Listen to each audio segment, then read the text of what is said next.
The silent screams. The obsidian depths of space held countless secrets, but none disturbed Dr. Elena Rodriguez more than the signal her team intercepted at the Europa Deep Space Observatory.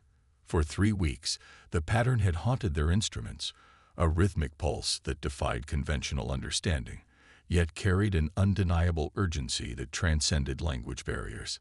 "It's definitely artificial," she announced to her assembled team of xenolinguists and astrophysicists. The holographic display showed the signal's waveform, pulsing like a desperate heartbeat across the void. "And it's getting weaker." Commander Zhang Wei of the United Earth Defense Force studied the data with practiced military precision. Unlike the scientists who filled the room with excited chatter, he remained silent, his weathered face betraying years of experience with humanity's darker nature. When he finally spoke, his words cut through the academic enthusiasm like a blade. "This isn't just a distress call. It's a death cry." The room fell silent. Dr. Rodriguez turned to face him, her dark eyes meeting his steady gaze. "How can you be certain?" Zhang gestured toward the pattern analysis. 20 years in special operations taught me to recognize desperation. Look at the degradation pattern. Whoever sent this is running out of power, out of time, or both. Within hours, the discovery reached the highest levels of Earth's government. The United Nations Space Command convened an emergency session, bringing together military leaders, scientists, and diplomats.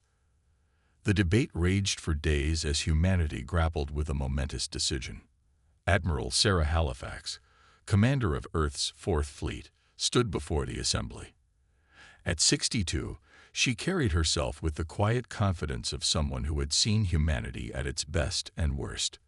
"The signal originates from the Kepler 442 system, approximately 1,200 light-years away. With our current FTL technology, we could reach it in 8 months." "And do what exactly?"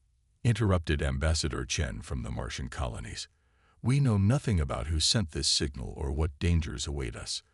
Halifax's steel-gray eyes hardened. "We know someone needs help. In my book, that's enough." The debate might have continued indefinitely if not for what happened next. The signal, which had been steadily weakening, suddenly spiked with desperate intensity. The new transmission carried fragments of visual data, blurry images that showed graceful beings with translucent wings being herded into massive ships by creatures that seemed to be made of living shadow. Dr. Rodriguez worked frantically to enhance the images. When she succeeded, the room fell into stunned silence. The winged beings, later identified as the Sirani, possessed an ethereal beauty that seemed almost impossibly delicate.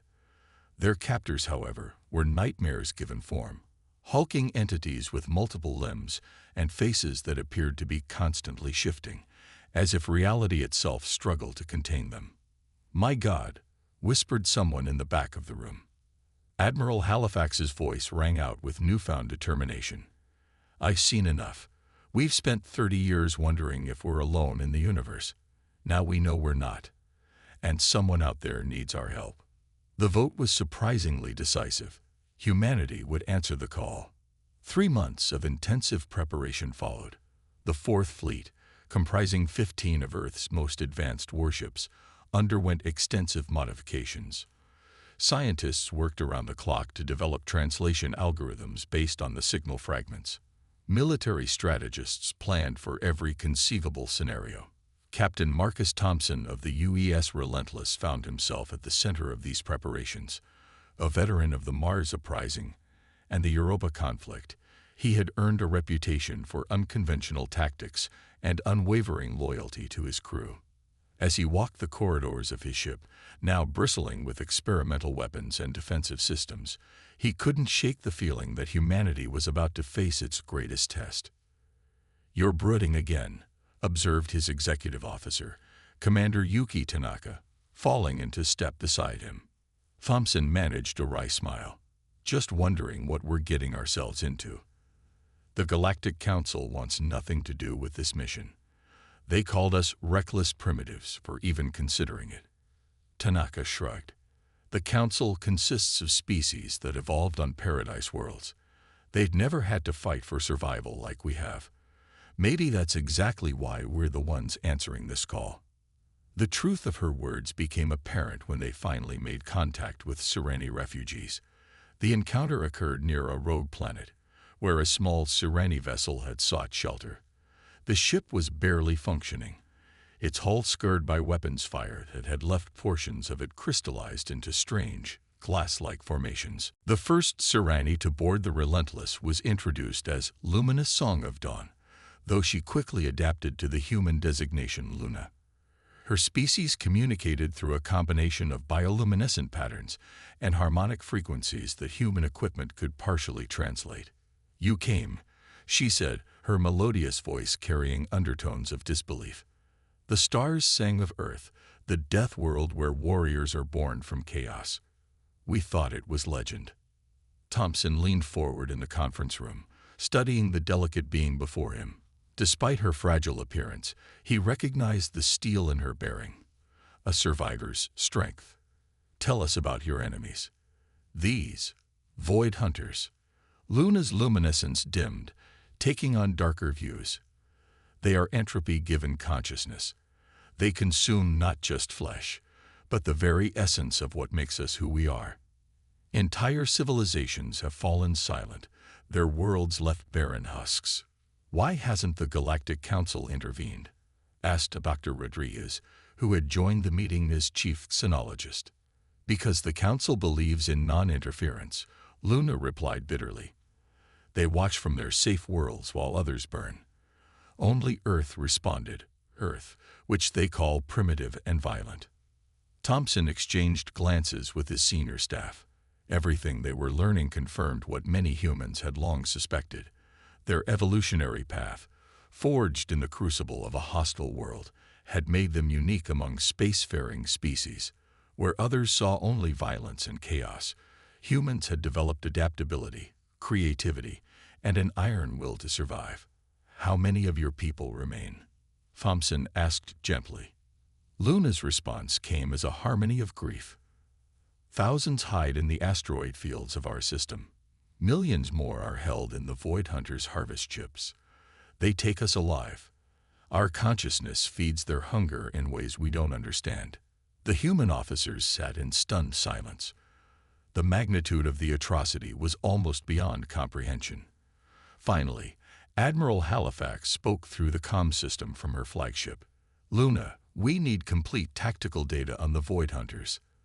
Their ship configurations, weapon systems, behavioral patterns, everything you can tell us."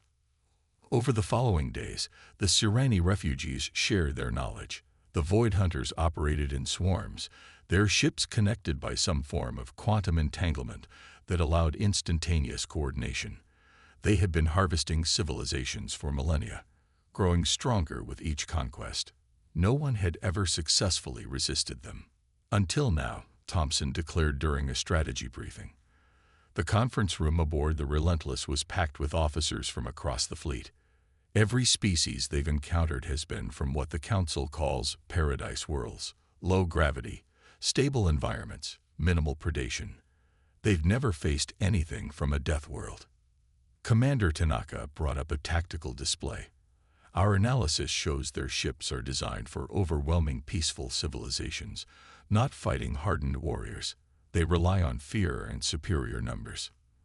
"Then we give them something to fear," Admiral Halifax stated firmly. "Humanity didn't claw its way from caves to stars by backing down from bullies. These Void Hunters are about to learn what happens when you threaten those under Earth's protection." The war council that followed was unlike anything in human history. Representatives from every nation, colony, and military branch participated. Old rivals set aside differences, united by a common purpose. For the first time since leaving Earth, humanity spoke with one voice. The declaration was broadcast on all frequencies, a message to the Void Hunters and the galaxy at large. To those who prey upon the innocent, who harvest consciousness and spread terror among the stars, your reign ends now. Humanity stands with the Sireni. We are the children of Earth, forged in fire and tested by trials you cannot imagine. We have faced extinction and emerged stronger. We have waged war against ourselves and learned its terrible cost. Now we turn that knowledge against you. Release your captives, cease your hunts, or face the wrath of a species that death itself could not defeat. As the Fourth Fleet prepared for jump to the Kepler 442 system, Captain Thompson stood on his bridge, surrounded by his crew. Through the viewports, he could see the other ships of the fleet, sleek predators built by a species that had evolved alongside them. "All ships report ready for jump," announced the navigation officer. Thompson nodded, his jaw set with determination. "Then let's go introduce ourselves to these void hunters." Time they learned that in this universe, sometimes the monsters check under their beds for humans. The stars elongated into streams of light as the fleet entered FTL, carrying humanity's answer to those who would prey upon the helpless. Behind them, Earth watched and waited, while ahead, the void hunters continued their harvest, unaware that the hunters were about to become the hunted. When predators become prey, the Fourth Fleet emerged from FTL at the edge of the Kepler 442 system with the precision of a surgical strike. Admiral Halifax had insisted on a careful approach, remembering an old Earth military axiom: never interrupt your enemy when he's making a mistake. The mistake, in this case, was the Void Hunters' complete lack of defensive preparations. Their fleet hung in orbit around Siren Prime like bloated carrion birds, massive harvest ships surrounded by smaller attack craft.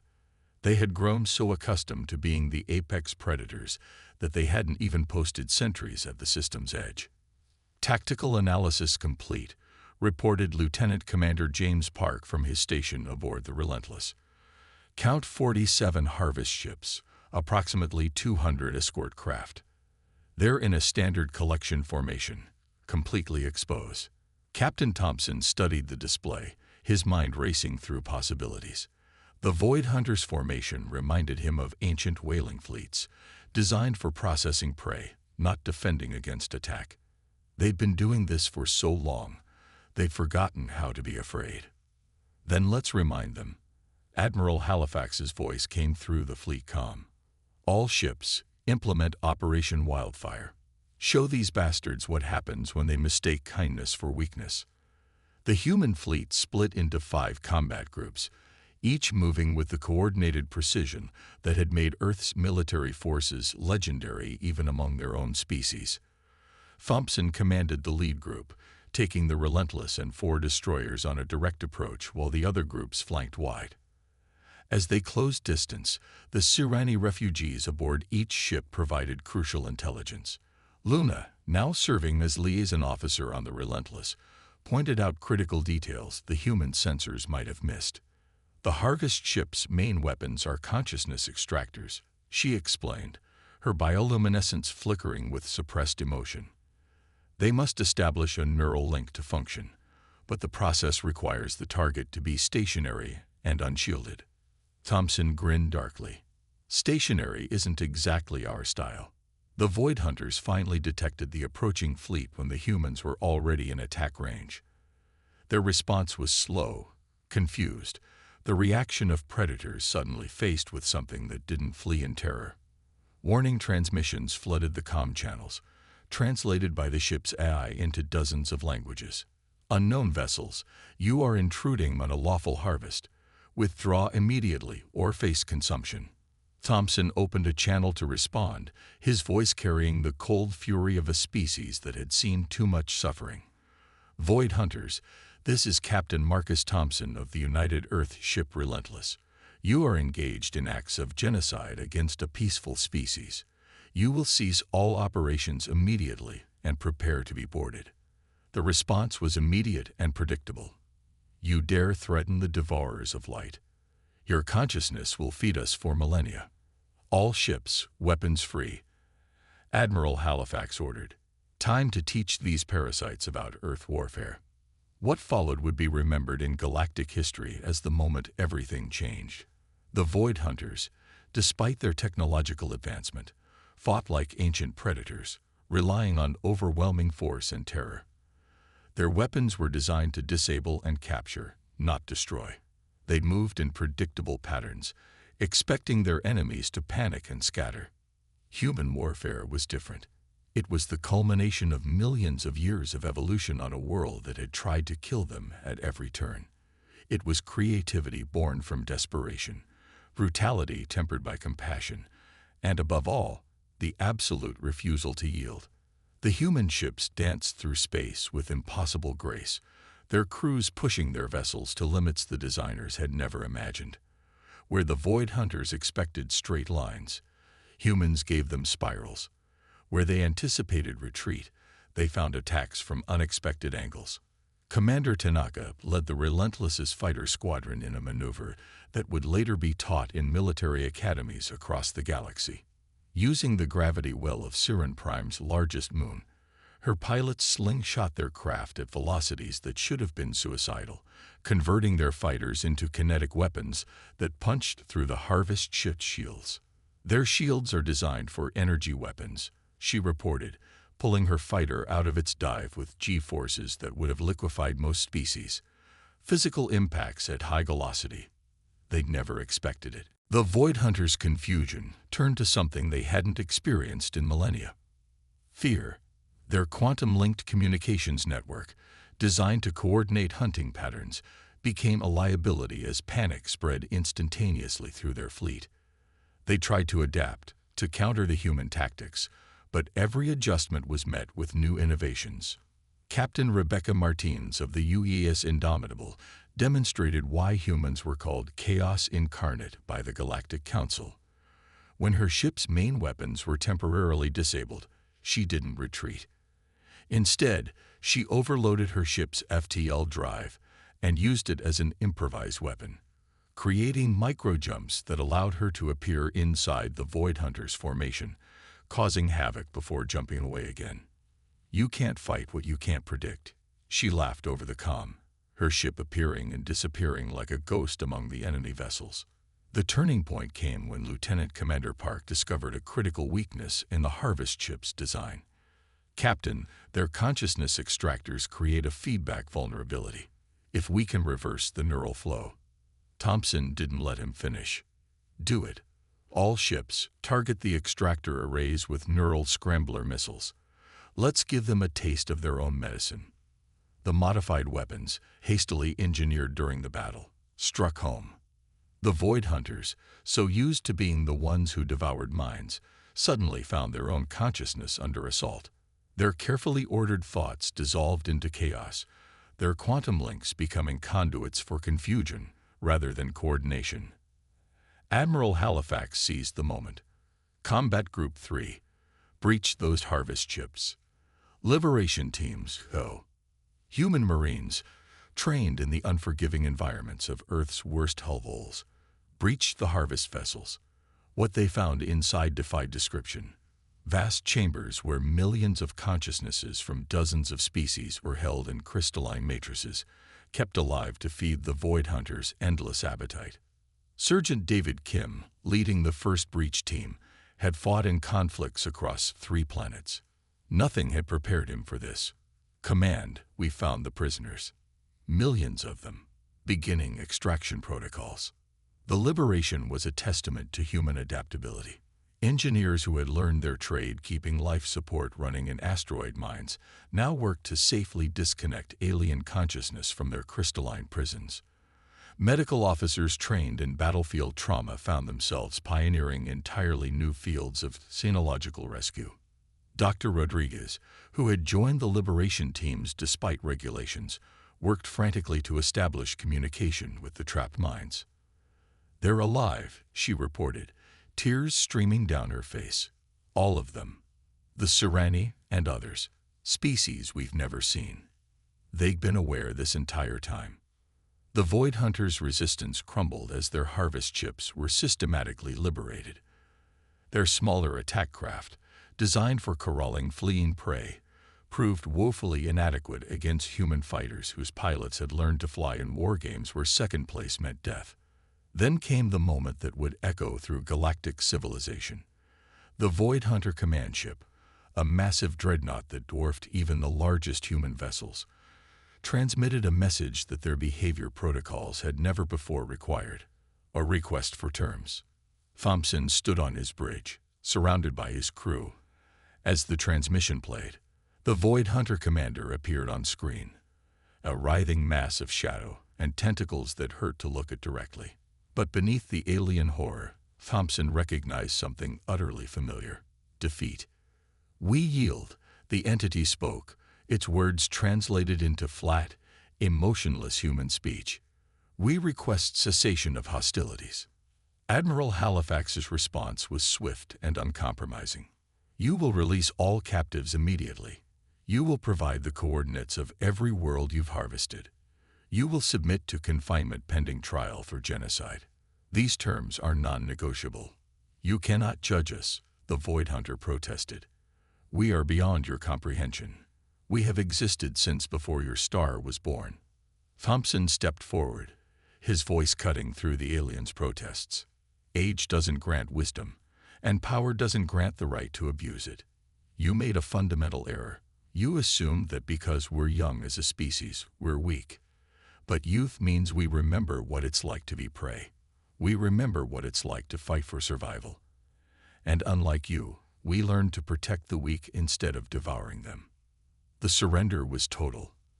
As the Void Hunter fleet powered down their weapons and submitted to boarding, the magnitude of what had happened began to sink in. Humanity, a species barely 3 decades into interstellar travel, had defeated a threat that had terrorized the galaxy for millennia. In the days that followed, the liberation continued.